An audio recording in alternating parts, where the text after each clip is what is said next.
Greetings and welcome again. I'm Professor Tamer Çavuşgil here in Atlanta, Georgia State University, and look forward to another very interesting conversation we're going to have today. As part of the series we started back in April 2020, when we had to move to online learning, online teaching.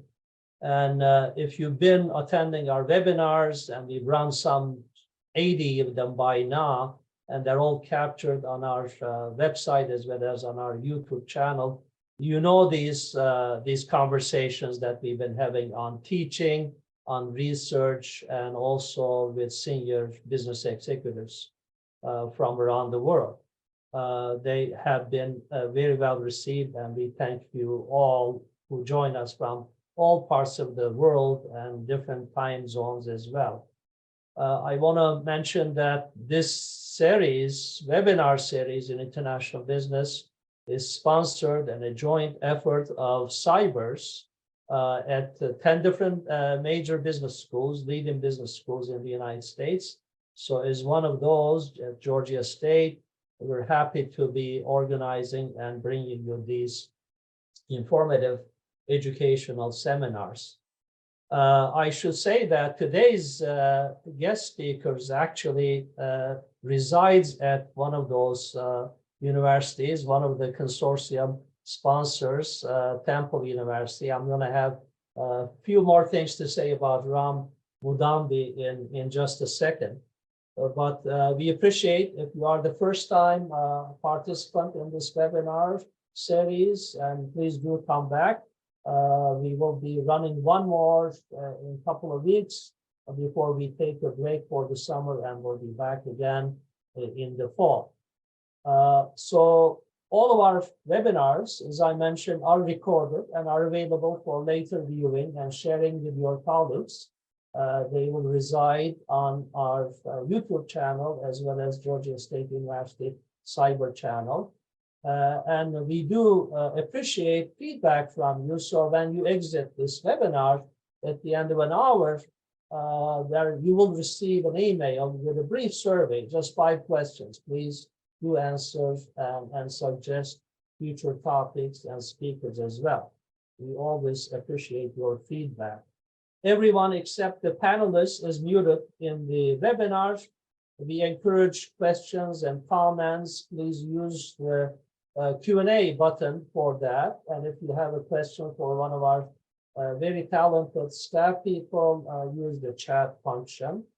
And often we have handouts, resources that our speakers share with the participants. So today, Professor Mudambi will be sharing slides after the presentation. So that slide set, I know it will be very helpful to you, will be available if you have joined us today. You are on our mailing list automatically. You'll be getting those handouts. So we have a very distinguished speaker and a colleague and a friend and a distinguished international business researcher and an educator here with us. So let me turn to Ram and by saying welcome, and it's great to have you here.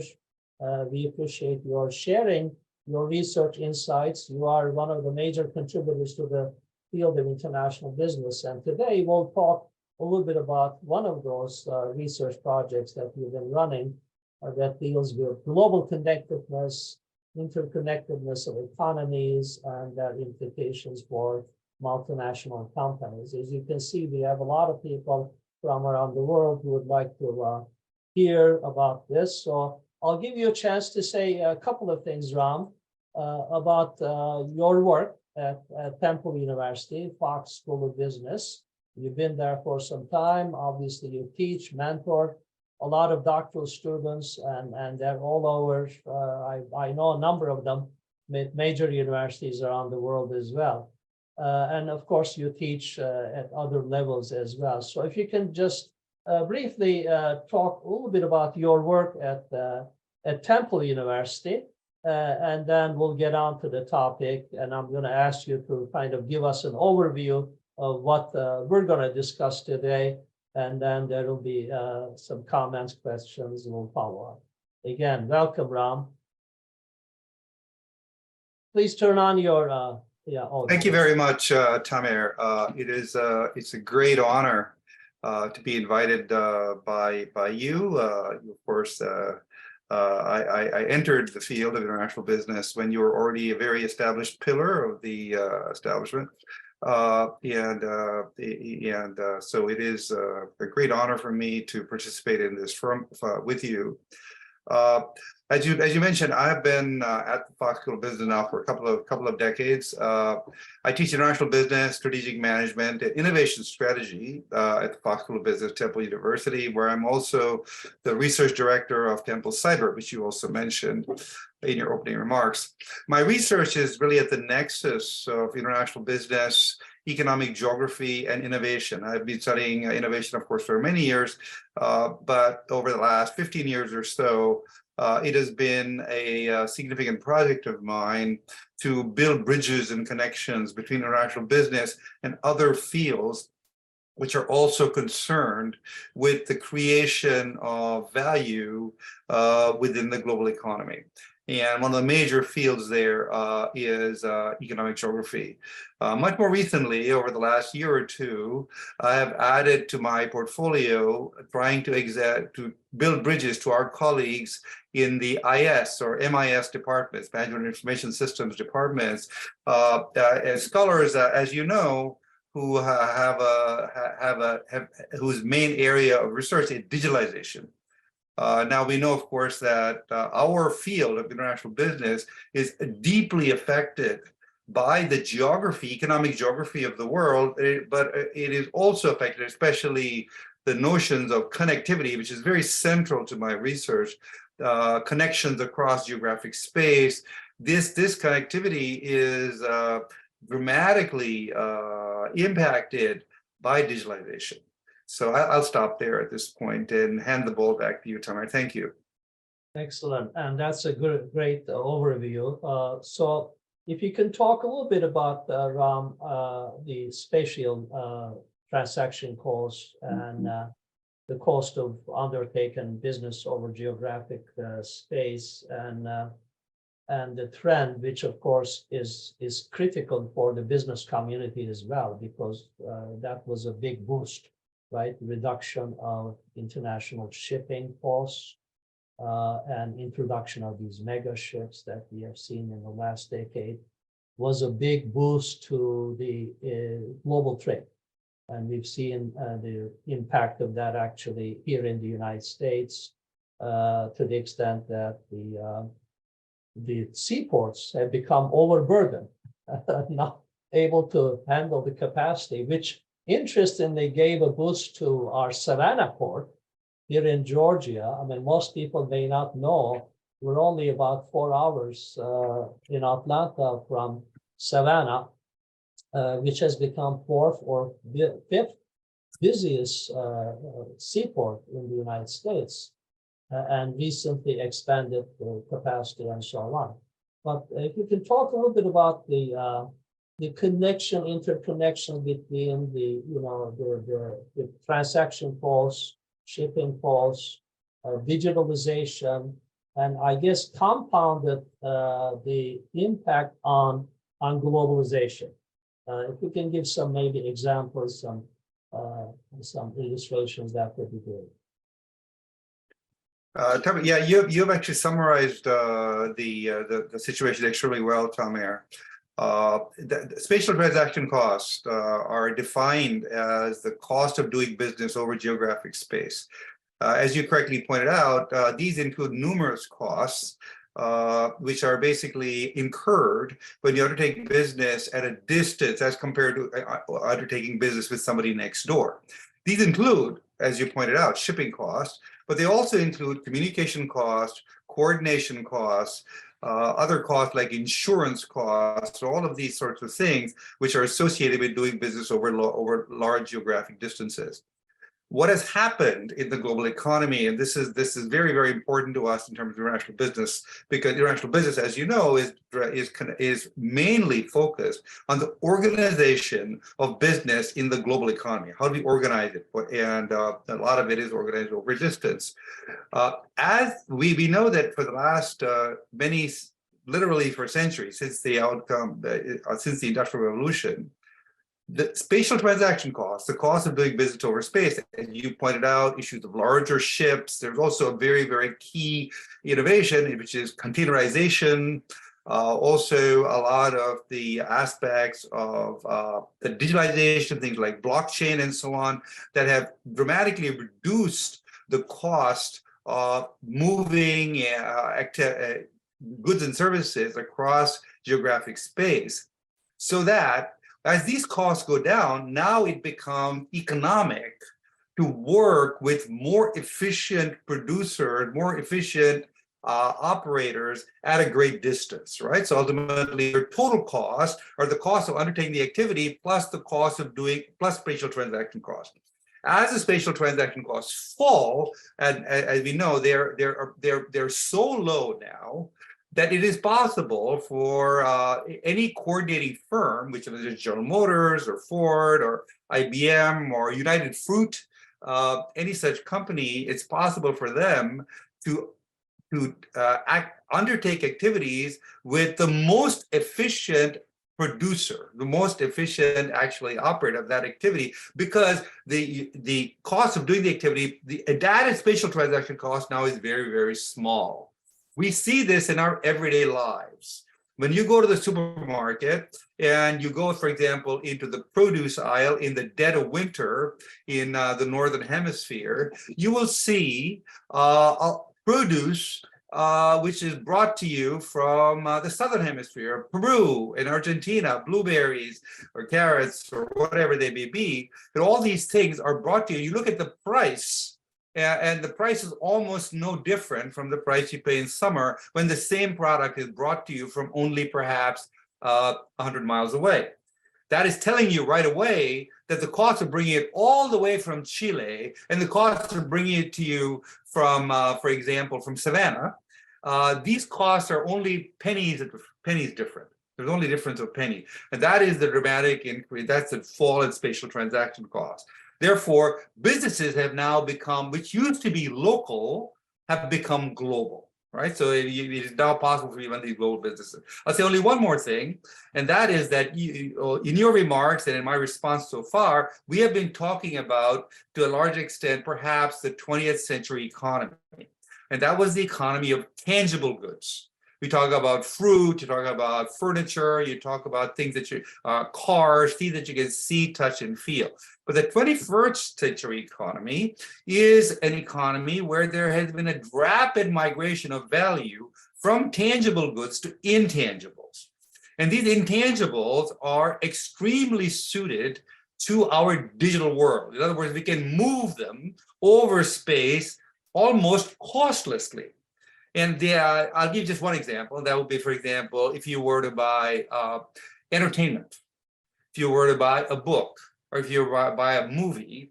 Now, you can buy that from a producer anywhere in the world and have it delivered to you seamlessly in your mobile phone or at your computer at almost zero cost, right? So you can make that payment, and it is available to you instantaneously. You make the payment and immediately you have the book, immediately you have the movie. It comes to you right away. So this intangible, more and more value is now coming to you in this intangible format. And as you can see, we don't need ships. We don't need ocean liner. We don't need seaports to bring these things. They can come to you immediately. Well, that's a wonderful description and illustration of what we see around us, I mean, the reality of today. Ram, in your research, so you talk about these trends, mega trends, and related to value chains, disaggregation of the value chains all over the world. But then you talk about not just moving goods, production, manufacturing, and so on, but you also talk about knowledge and how knowledge is produced and it's captured in certain centers of excellence around the world. So there are trends with respect in the MNE, not only how they've reacted to these mega trends in the environment and reorganize their supply chains, but also how they go about organizing their knowledge, innovation activities around the world as well. So maybe you can talk a little bit about that. Yeah, what we have found, and again, this is some of our, this has been looking globally. If you were to go, and again, it is my slide deck, which I'm happy for all the participants to look at later. Any large multinational company, and whether you look at Alphabet, which is the parent company of Google, whether you look at Microsoft, again, a giant American company, or foreign giant company like Volkswagen, you look at companies coming from emerging markets, giant companies like Huawei, and so on, you can easily download their R&D maps. In other words, where they do R&D. And one thing that you will see immediately is that all of these giant companies have R&D centers all around the world. Right, so Microsoft obviously does R&D in the US, but they do R&D in many, many other locations of the world. They do it in Europe, they do it in Asia and India, they do it in China. Google does R&D in Switzerland, in Israel, again, also in China and India, and so on. But we say the same thing for Volkswagen, we see the same thing for Siemens, we see the same thing for even for Toyota or Honda. And so on. So all of these companies are undertaking R&D all around the world.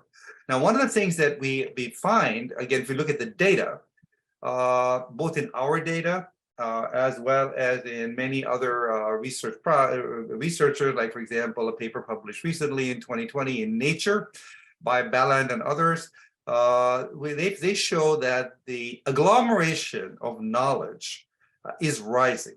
Okay, so there are two big trends that are happening simultaneously, and that is that, again, these are long mega trends. They've been going on since the Industrial Revolution, but all of these trends, again, whether it's connectivity, whether it's knowledge intensity, whatever it is, all these things are accelerating. They're accelerating since the early 1990s, the knowledge intensity of the global economy is rising. And the knowledge agglomeration is also rising. So the world is becoming spikier and spikier. This knowledge is becoming more valuable. Value is increasingly migrating to knowledge products. The contribution of knowledge to value creation is rising, and this knowledge is becoming more spatially agglomerated. The roots of these knowledge systems are extremely deep. They go very deep. And we used to think, again, and politicians still think this way to some extent, that we need production factories. Like, let's try and get BMW, let's get Mercedes-Benz, let's get BMW to come to South Carolina. Let's get Mercedes-Benz to come to Alabama. Let's get these let's get Airbus start producing airplanes in Alabama. All of these this is sort of a politician's view of the world. But really, it turns out that if you look at the data, that these production plants are quite footloose. They tend to move very easily. A good example of that would be to look at Detroit, right? If we were to go look at Detroit historically, we have a paper on this. If you look at Detroit historically, till the 1970s, Detroit had dozens and dozens of automobile factories, right? Now, between the mid-70s and the mid-90s, all these production factories shut down and moved away. Right? They moved to Mexico, they moved to Asia, and so on. But if we look at Detroit, their knowledge systems have actually become stronger, right? So between 1970 and today, Detroit has become more central to the global automotive innovation system, even as it has become less central to the production system. Right? So if you're a politician, if you're in Atlanta, for example, you should be thinking, really, what do I want to attract to Atlanta? I don't want BMW to put an auto assembly plant here. I want them to put R&D facilities here, because R&D facilities, once they come, they almost never leave. Right? So Toyota, for example, and Honda, Nissan, they don't produce a single car in Detroit. Okay? But Toyota's North America R&D center is in Detroit. Nissan R&D, the North America R&D Center is in Detroit. Honda, same story. Mahindra and Mahindra from India, their R&D center for the Americas is in Detroit. So it is the knowledge systems that are both more value creating and also much more deeply rooted. And so once you get them, they won't leave. And that's very interesting, Ram. And I know you, in your research, you related the centers of excellence in terms of innovation, R&D, to the access to talent, right? Because one thing, these centers of excellence, Detroit, for example, or let's say Singapore for some telecom companies, one reason why they are located there, they have access to a large pool of talent. Whether it's engineers, scientists, PhDs, etc., researchers. So in a sense, they go hand in hand, don't they? Exactly. I think you put your finger on exactly the big issue. And I remember many years ago, I think probably 30 years ago, a giant of our field, that of course, a good friend of yours and a good friend of mine, my mentor in many ways, Mark Casson, said to me, Ram, all these agglomerate centers, these clusters, they're all about labor markets. They're all about labor markets. The reason why Silicon Valley, the reason why Detroit is Detroit is because if you were a software engineer and you're working in Silicon Valley, and for whatever reason you become unhappy with your job, you don't have to leave the area, because there are thousands and thousands, there are hundreds, there are hundreds and hundreds of other companies that you can go to, and you can just move to a different company and keep the same house and keep your kids in the same school. Your wife doesn't have to quit her job. The husband doesn't have to quit the job, et cetera, et cetera. So all of these things mean that it's much more attractive for you to be there than to be in Provo, Utah, where there's only one software company. Therefore, if you don't become unhappy with that job, you have nowhere to go. You have to. There's a huge transaction cost story. So it is all about human talent. It's very much that is the case. Now, I just mentioned in my previous remark that all of these big multinationals do R&D all around the world. Right. So now you have, for example, if you look at the data, you see that Google, for example, 32% of Google patents have at least one inventor outside the US. If you look at Microsoft, we get the figure of 18%. We see the figure, for example, for a non-US company like Toyota, and even Toyota, we see that almost 3,000 patents of Toyota have inventors located outside Japan. Novartis, Switzerland, we see again the same story. We see again something like thousands and thousands of their patents have inventors located outside of Switzerland, and so on. So what these multinational companies are doing is they have these R&D centers all around the world, and they create global connectivity through digitalization.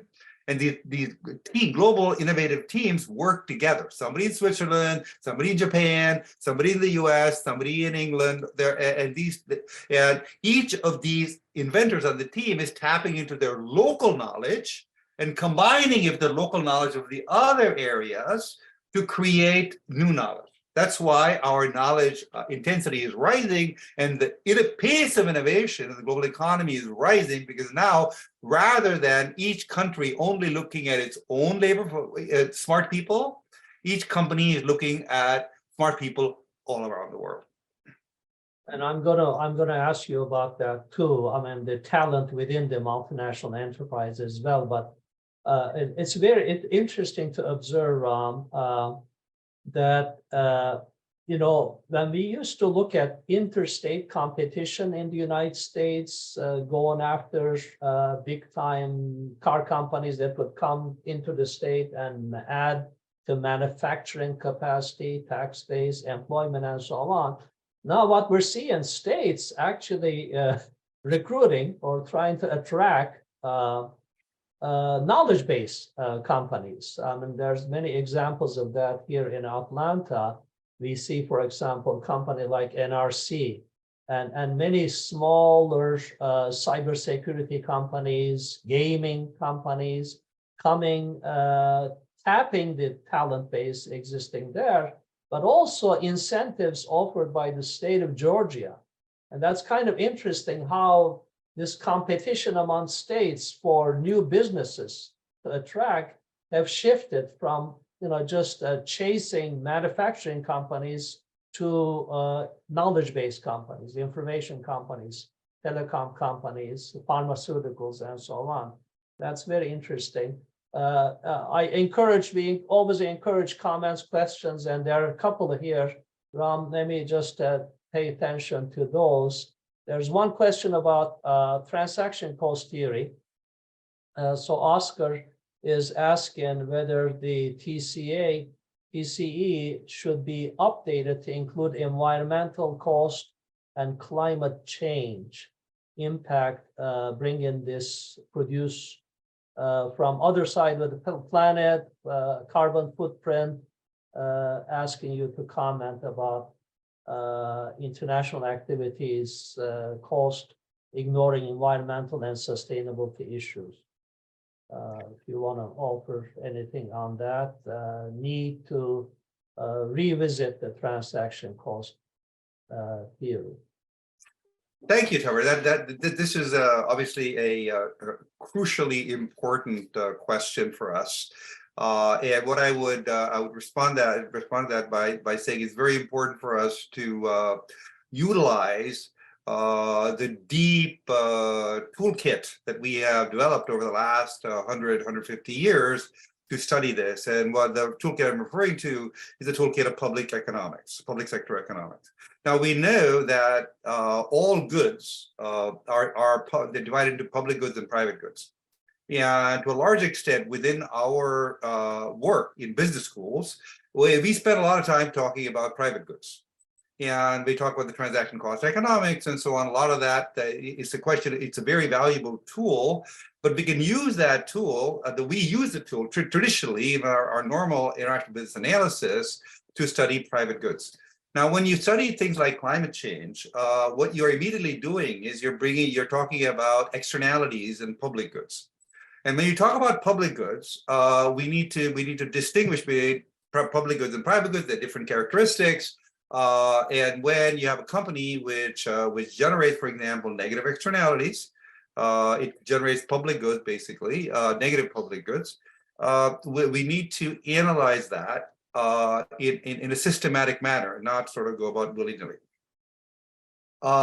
Alan Berbecki and I have been talking about this, and we have a ongoing research project looking at this. And one of the things that we find there is that it is quite important for us to examine, first of all, to distinguish between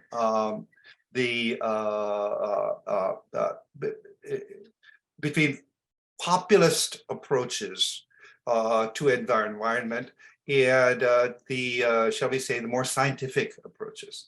Populist approaches tend to be sort of, in the Twitter sphere, in the basically things that basically the public opinion and so on. Very often, public opinion, which is driven in these days, which has such a which moves so fast, has disproportionate impact, is not necessarily highly informed. We were talking, for example, to somebody in IBA in Oslo, one of the keynote speakers there from the shipping industry. And you were talking about shipping earlier, Tamer. And he said, for example, he said to the audience, we in shipping, we could move to carbon neutral ships. We have the technology to do that right now. Okay, and that would sort of that would be a very nice PR thing for us to do. However, the environmental cost of producing these carbon neutral ships is so high that if we look into the overall carbon footprint of our entire industry, including shipbuilding and ship recycling and so on, actually putting these carbon neutral ships in the water would be worse for the environment than running traditional ships. Okay, so this is sort of the point of the Twitter sphere versus the actual sort of the greenwashing approach, the responding to Twitter to the tweets, as opposed to the scientific approach, where you say, what is the actual real effect? And the second thing in response to that is the question of, I guess, the hardcore rate of time discount. how heavily do you discount the future? Now, if you discount the future very heavily, you say basically we want to do everything today, we don't care about the future, then you would have one approach to the rate of innovation. How much should we be investing in innovation? Versus if you were to say we have a lower rate of time discount. Now, if we raise or lower the rate of time discount, this is going to raise or lower the optimal rate of retirement of your carbon heavy technologies, right? We all want to retire carbon heavy technology, right? The question is how fast? Do you want to retire everything by 2030? You retire everything by 2035? You retire everything by 2040? All that is going to depend upon the rate of time discount, right? So if the rate of time discount goes up, then you're going to retire more quickly. If it goes down, you're going to retire more slowly. And I don't know if that completely answers the question, but these are the kinds of tools and analysis that you should do. Yeah, I mean, bottom line, some of these theories have to be revisited because it's such a dynamic world. Major shifts in the economy, whether it's technology or consumers or interconnectedness, the interruptions of digital innovations and so on. I want to acknowledge and thank a couple of our participants here who are sharing resources actually based on what you're given them. Pinar is sharing a paper on geography of innovation. Thank you, Pinar. And our colleague Daniel Andrews is saying that he likes one of your papers. One of his favorite papers is the one that where you talk about the movement of talent in Metro Detroit. That's another paper, and he's given the citation for that. So thank you, Daniel, as well for that. So coming back to the talent issue then, I know, Ram, you also talked a lot and did research on the talent within multinationals, and specifically, you talked about ethnic employees, ethnic talent that multinationals have. Very, very common, obviously, because they are all over the world and they utilize and have talent basis from everywhere. In fact, that is one of the major advantages that they benefit from, right? I mean, being able to tap the best talent available anywhere in the world. So, but you see this an important trend and a resource, and you argue that it's also a largely underexploited source of competitive advantage. Could you elaborate a little bit more on that? Absolutely. Thank you, Tamer. That is, again, you summarized it very well. There are essentially two sides to the leveraging of global knowledge resources that in a multinational company. And I think the best way to do it is with an example, okay? Let's just pick a company, okay? And I'm just going to pick Microsoft, but because it could be any company. It could be IBM, it could be GM, it could be Ford, it could be a German company, a French company, any company. So, for sake of argument, for just as a pedagogical example, let's think of Microsoft. They're headquartered in Redmond, in Washington State, in the U.S., and of course they have R&D, a huge R&D center there in Redmond, Washington. Microsoft, as I pointed out, has huge R&D centers around the world.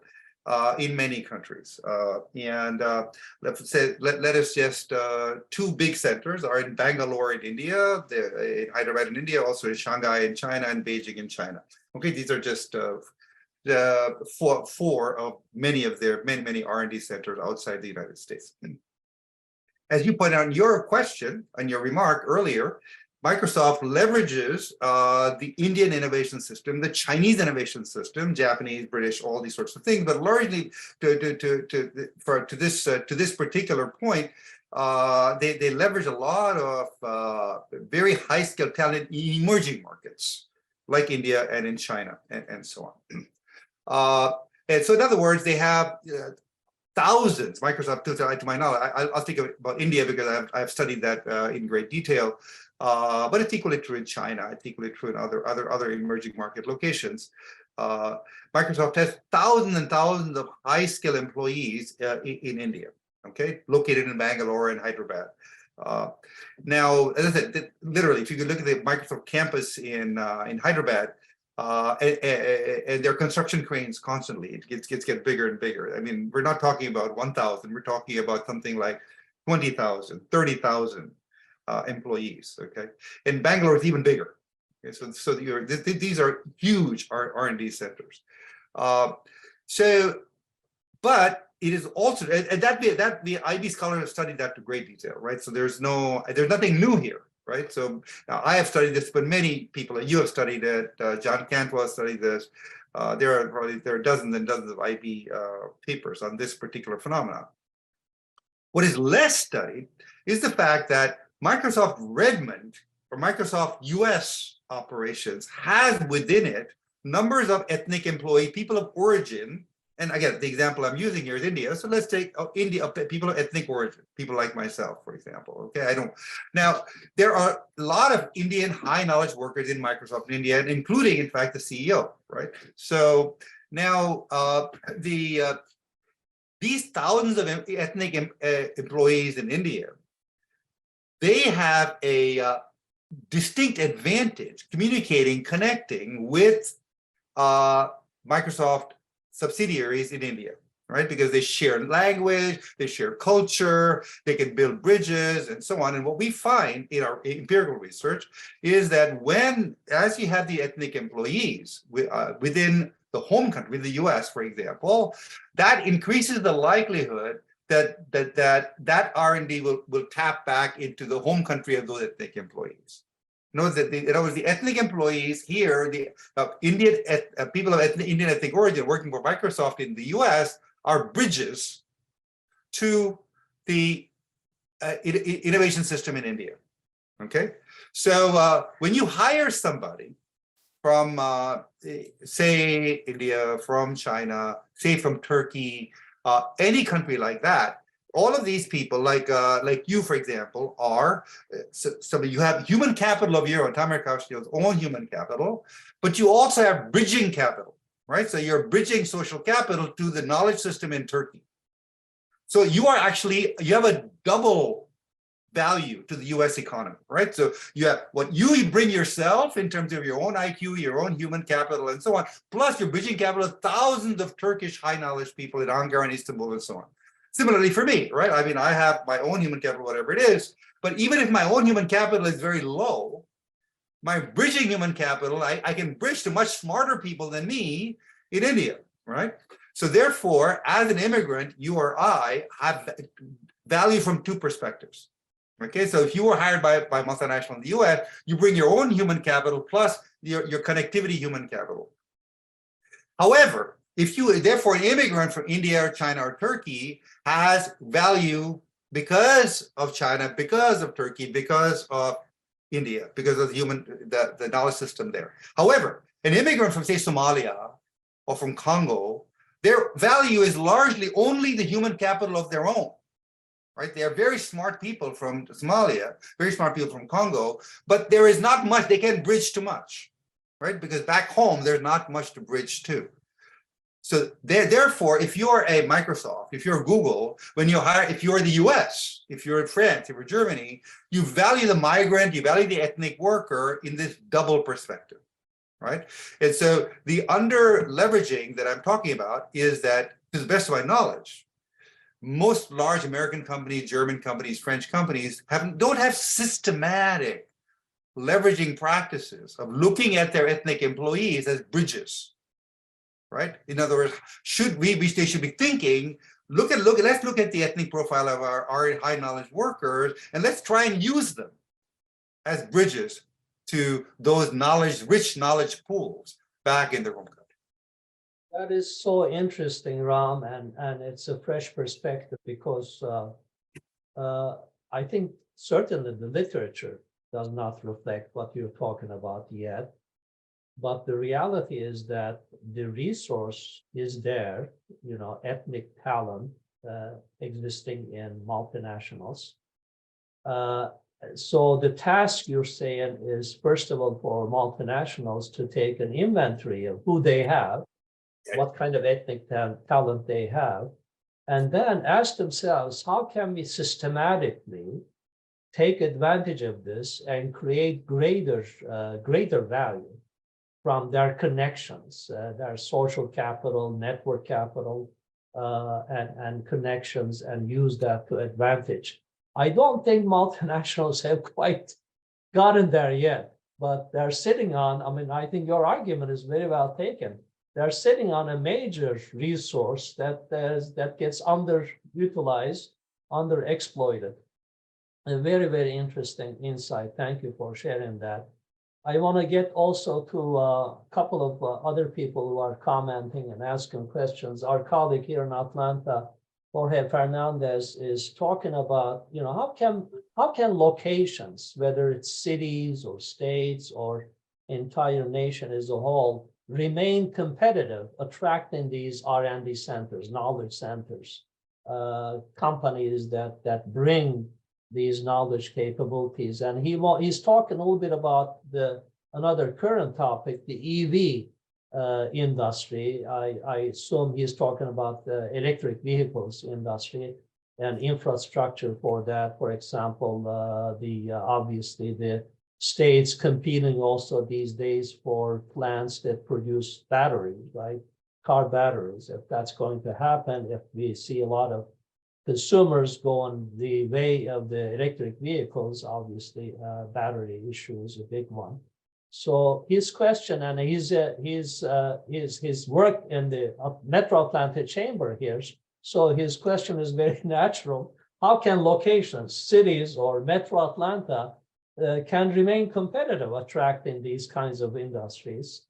And you see this probably in Philadelphia and all of your state as well. So you may have some comments on that, and some international. I mean, obviously, this competition for new capacity is very hot among cities, states, and nations. That's an excellent question, and something that I think we have been talking about the last couple of years. I was part of the Brookings Institution Metro program, and I think Atlanta was one of the cities in that program as well, including even cities like Wichita. Philadelphia was one of them, and so on. I think I was on the Philadelphia team there. One of the I think a key aspect. There are two aspects. So ultimately, this is a multi-level issue, in terms of if you put a little theoretical spin on this, because of course you have the city level, you have the state level, you have the national level. I think to start off at the national level, if you make a U.S. policy, for example, it's important for you to recognize that you really should not be thinking about making policy at the city level, at the national level, because ultimately companies don't locate in countries.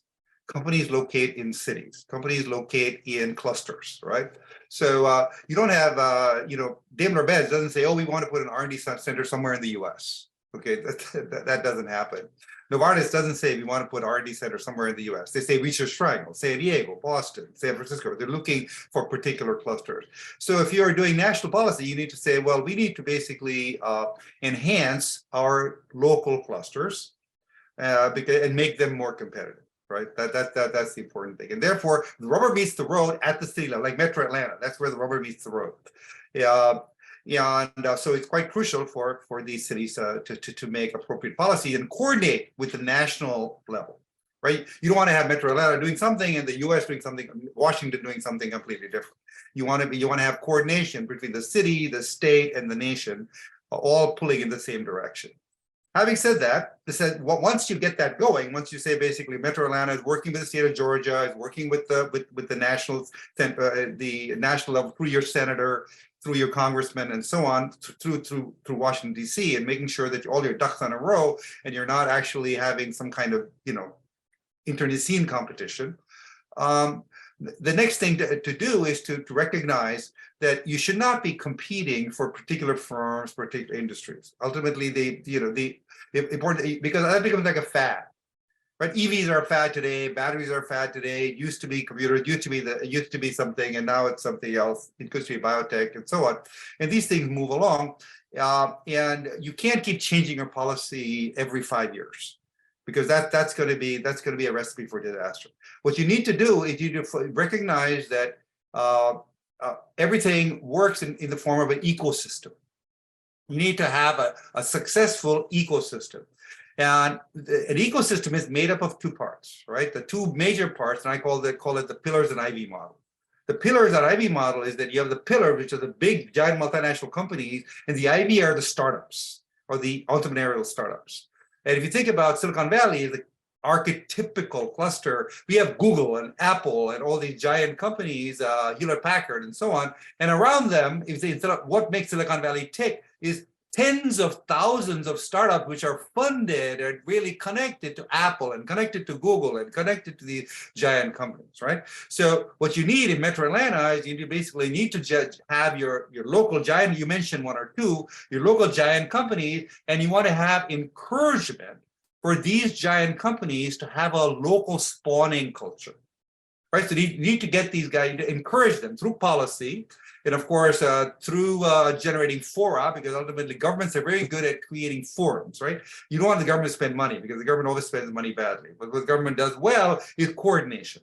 You try to create fora because the government is not interested in making money, right? So ultimately, if you are Metro Atlanta, if you're the city, the companies can trust you because they say, well, Metro Atlanta is not competing with us. Metro Atlanta is simply giving us a forum where we can meet other companies, where we can meet startups and so on. And if you look at Seattle, for example, Microsoft has been associated over the last 20 years with 60,000 startups, 60,000, okay? And the reason why Seattle is so healthy is because you have these thousands of startups. And so Metro Atlanta, Philadelphia, all of these cities could take a lesson from Seattle by basically saying, we need to go to your big corporations and say, listen, we need we want to work with you and the local VC community and with the local and with the state government to create a very healthy spawning culture where we get population or startup become bigger and bigger and bigger. So, I mean, that's also a very important policy implication, isn't it? I mean, being systematic, organized, and proactive about presenting your city as a location, and that's very much the what we see around us here now. I mean, I'm going to come back to this disconnectedness issue, and also Pinar, one of our participants, is kind of talking about that. In a sense, if a location finds itself to be disconnected, does it mean that there are winners and losers? I mean, there are these hubs, centers of excellence, R&D centers, and so on, let's say Metro Chamber or Silicon Valley or Seattle, are kind of the winners because they have that ecosystem that you very importantly talked about. But then there are those that don't have it, and they're left out. And I think in your research, you related that phenomenon of disconnectedness from this modern trends to inequality of income, inequality of opportunity. And that's obviously another major trend, right? Mega trend that we see around the world. Because as we see good things happening, and also there is also middle classes shrinking, poverty rising, social problems arising, and so on. Have you done work on that? I think you've talked about that in your research a little bit. Yeah, in our 2020 GIFS paper, we talked about disconnectedness, and in a subsequent paper, in a related paper, in Journal of Economic Business Policy, I related the whole notion of populism, which we're seeing around the world, to this disconnection. And essentially, I mean, in a nutshell, what multinationals do very well is they are multinationals, again, since the dawn of the IB field, multinationals are connected firms. They connect, but they connect globally. And as spatial transaction costs come down, what multinationals tend to do is they tend to replace local connectedness with global connectedness, right? So ultimately, you have Detroit is perhaps the best example of that, where the big three auto companies, GM and Ford, and to some extent Chrysler, what they did between the 1960s and 70s and today is they replaced local connectedness with global connectedness. And so they created, basically had these hundreds of thousands of local low knowledge workers working in the assembly line, they were thrown out of a job. But they were low knowledge workers, right? So they didn't have any place in the innovation system that Detroit was becoming more central. They could not get a job. You cannot, if you're working on an assembly line, you can't suddenly become a mechanical engineer and work in the R&D system. And so that global orchestration creates local disconnectedness that throws hundreds of thousands of workers low knowledge workers out of a job, predominantly in rich countries, and that they're angry, they're unhappy, right? So if we look at the data, we see that between 1975 and 2020, the real income of low knowledge workers in Detroit has fallen. Okay, we're not talking about rising slowly. We're talking about actual fallen by 30%. Okay, we're talking about a 30% on average. And of course, many people have lost more than that. So you have a very, these low knowledge workers in advanced economies are seeing their incomes fall. High knowledge workers in advanced economies are seeing their incomes rise. And that's essentially where the inequality is rising. Now, what we argue in our 2020 paper is that this issue of local spawning, where you get your local multinationals to encourage a startup ecosystem, that is a way to combat this this rising inequality. Because if firms simply work on looking at global connections and ignore the possibility of enhancing the local ecosystem, they're just going to feed more populism. And so it's enlightened self-interest for big companies in the Metro Atlanta, in Philadelphia, in any major American metro, to look locally in terms of try to fund the local startup ecosystem, because it can be a win-win. They can gain, and they can also diffuse a lot of the populist tension. That's a wonderful insight. Again, something to share with planners, city planners, and economic development folks, and so on. That's so much needed.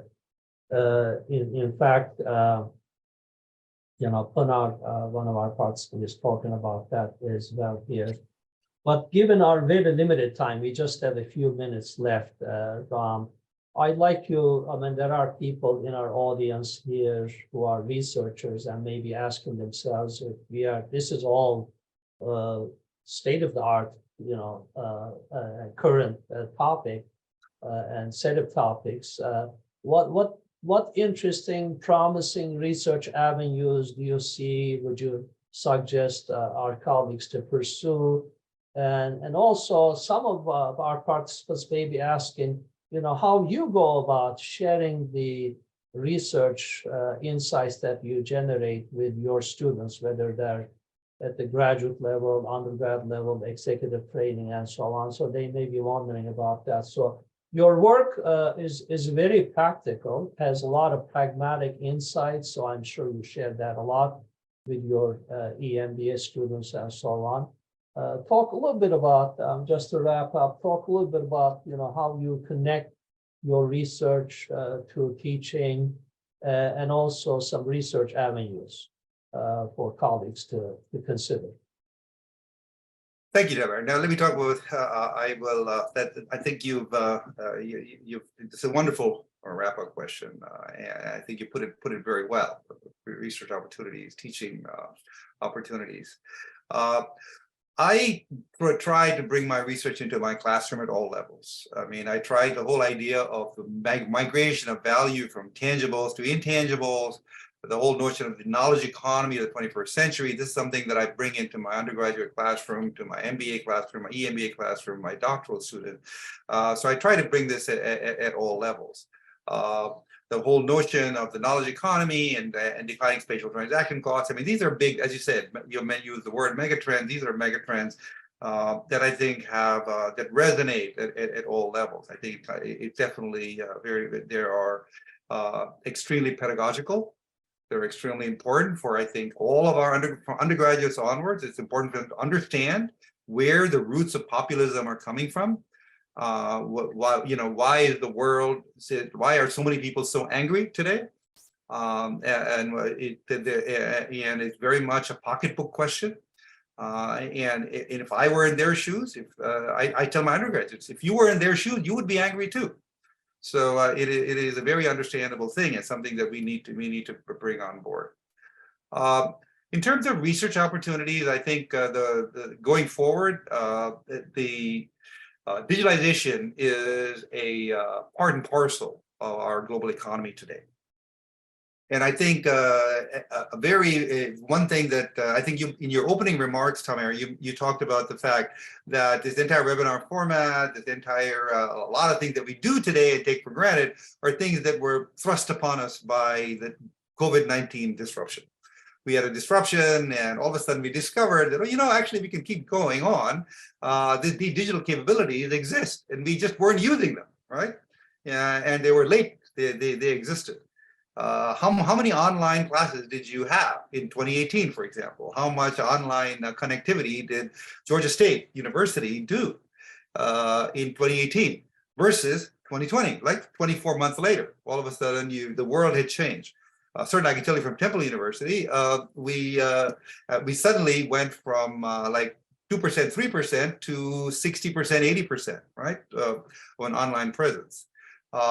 So what this tells us is that the digitalization enabled the global economy, not only in education, but also in production and also in terms of just economic value creation, to be extremely resilient, right? In other words, we found that the economy bounced back within months, literally within months. We had grocery store shelves which were empty, and within 5, 6, 7 months, everything was full again, and business as usual, everything was going on, and largely because of digital systems, right? So it would seem to us, if we look at simply at the COVID-19 disruption, that digitalization has made the global economy more resilient.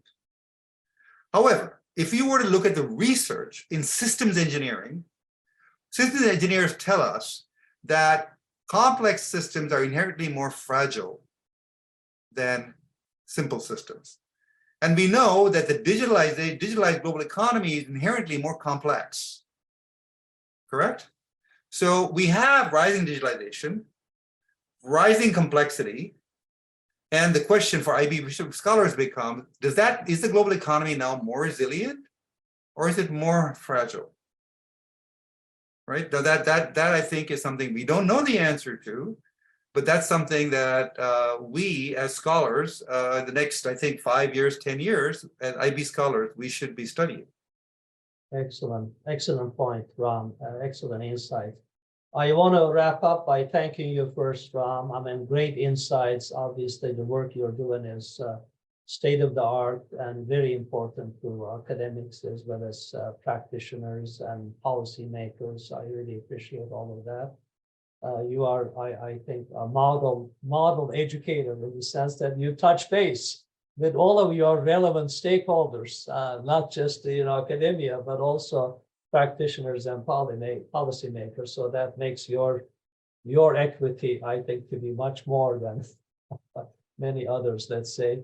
But thank you for your time and expertise. As you can see, there's a lot of praise from our participants. I want to thank them as well for joining us today, sharing their time. We look forward to seeing everybody at our next webinar in just a couple of weeks. So have a good rest of your day, and thank you all for joining us today.